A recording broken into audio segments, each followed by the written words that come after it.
Good morning, isang maulang umaga na naman po sa inyong lahat at medyo kulimlim na naman po at umaambon na naman at ayan po at basang-basa ang salamin ng sasakyan habang kami ay nananakbo dyan.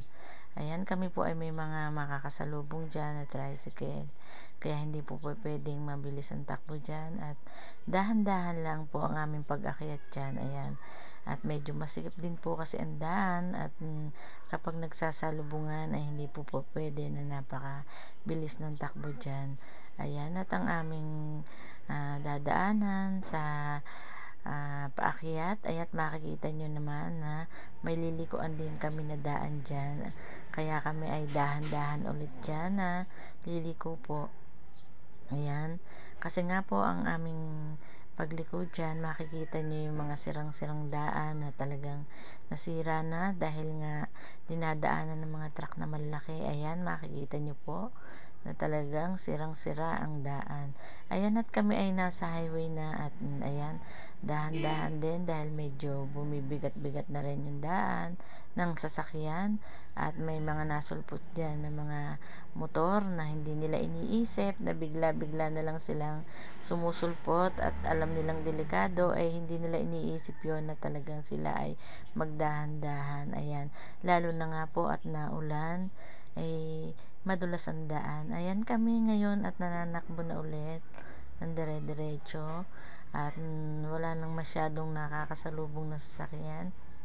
At ayan, at medyo mapapahinto na naman ng konti at meron na namang mga tricycle na bigla na lamang susulpot na naman sa tagiliran. Ayan, kung alin pa po yung mga maliliit na sasakyan, hindi talaga sila na tatakot na bigla na lang sumusulpot basta. Ayan, kaya tayo na lang po ang nag-a-adjust at tayo na lang ang nag-iingat. Ayan, at dahan-dahan na naman po kami at medyo natatraffic na naman dyan sa papasok dyan.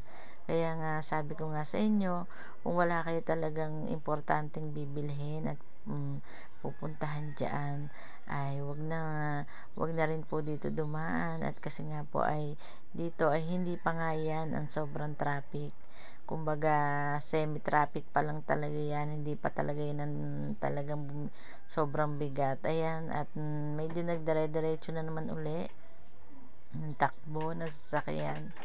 At sabi ko nga sa inyo, medyo mahabang pasensya nga tayo pag dyan kasi hindi nga naman nawawalan talaga ng mga traffic talaga dyan.